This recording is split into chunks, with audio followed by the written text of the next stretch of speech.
Assalamualaikum warahmatullahi wabarakatuh.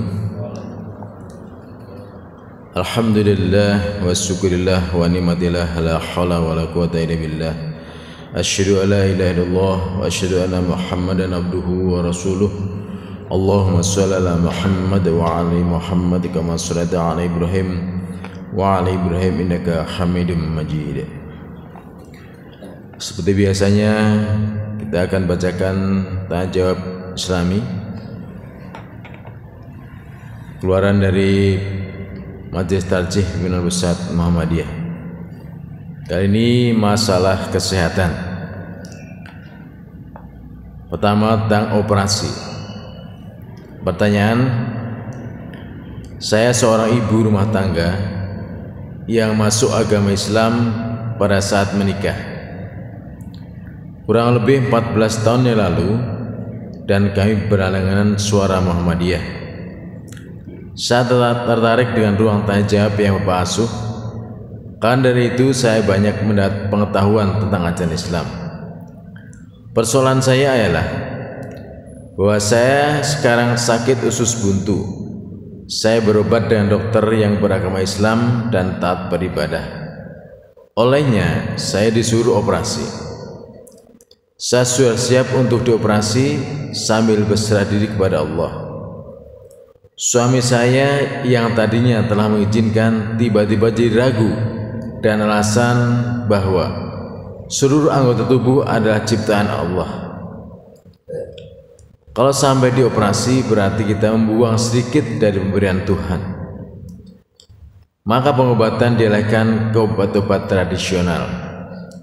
Yang menjadi pertanyaan saya adalah, apakah dalam Islam tidak diperbolehkan operasi atau operasi apa saja? Jawaban, berobat bagi orang Islam yang sakit dalam Islam hukumnya wajib.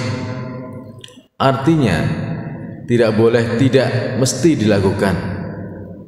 Kewajiban untuk berusaha mendapatkan obat bagi orang sakit itu adalah hadis Nabi yang artinya, berobatlah kamu sekalian wahai hamba Allah, karena Allah tidak menjadikan penyakit kecuali menjadikannya pula obatnya selain penyakit yang satu, yakni tua.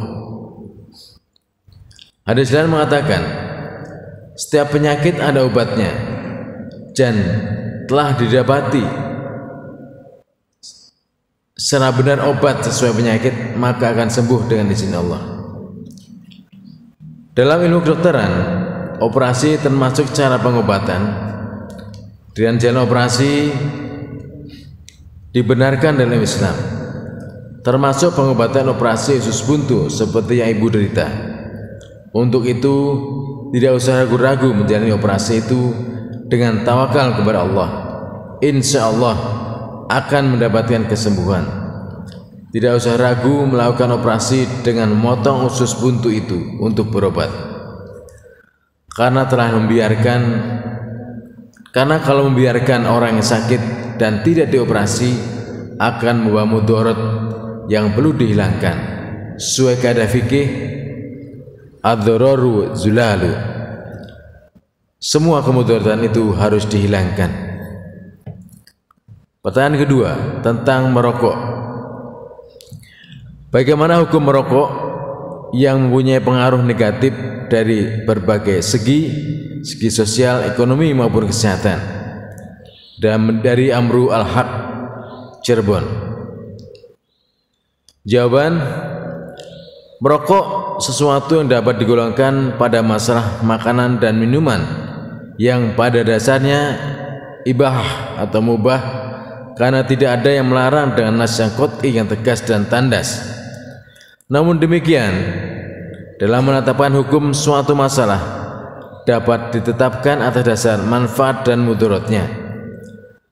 Didasarkan pada maqasidus syar'i yang menetapkan hukum itu didasarkan atas kemaslahatannya, di mana ada maslahat dan ada mudaratan pada suatu masalah, maka ditetapkan hukumnya. Maka dicari mana yang lebih banyak membawa maslahat, itulah yang menjadi dasar. Kemaslahatan yang sempurna itu dapat menciptakan kemaslahatan dan sekaligus menolak kemudaratan. Maka dalam masalah ini belum ditarjihkan oleh majelis tarjih, tapi hasil pengamatan tim merokok banyak negatifnya dari berbagai segi, sekalipun ada juga sedikit manfaatnya bagi yang memang telah terbiasa merokok.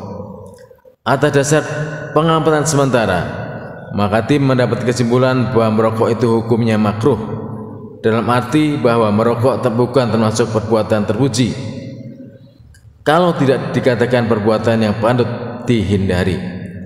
Karena itu anjuran kami adalah berhentilah merokok, dan yang bagi yang terbiasa merokok sekurang-kurangnya mengurangi, dan tidak memulai merokok bagi kaum yang belum merokok. Dalam hal ini sekarang Majelis Tarjih Pimpinan Pusat Muhammadiyah pun telah menfatwakan bahwa merokok adalah hukumnya haram.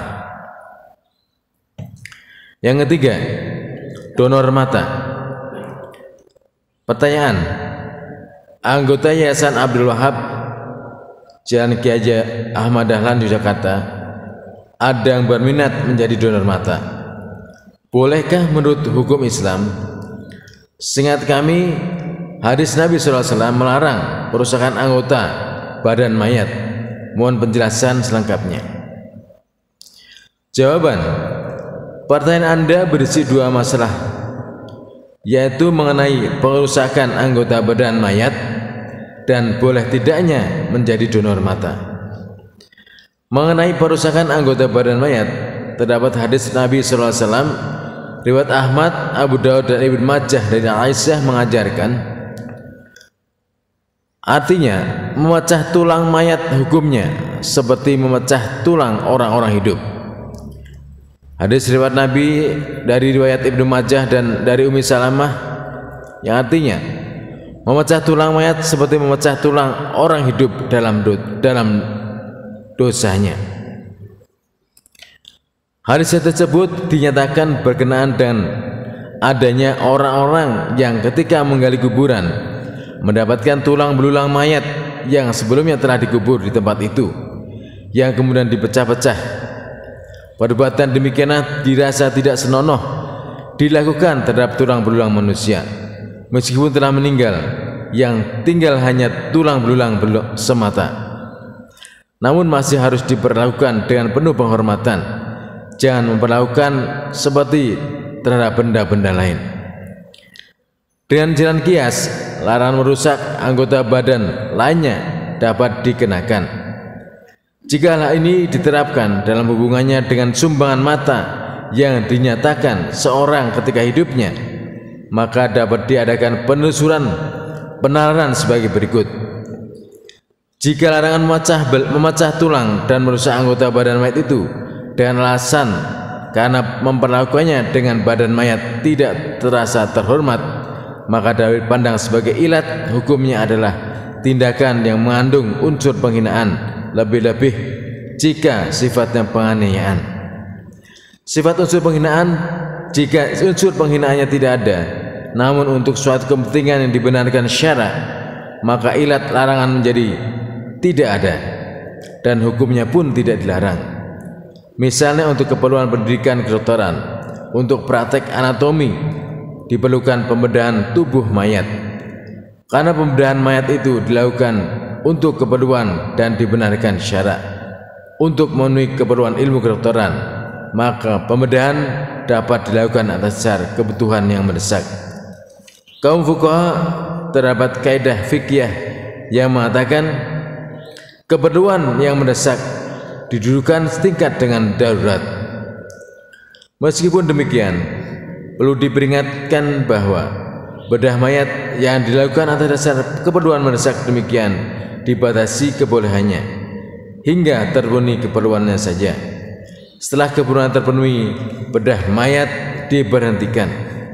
Kemudian mayat diberlakukan sebagaimana mestinya menurut aturan sunnah.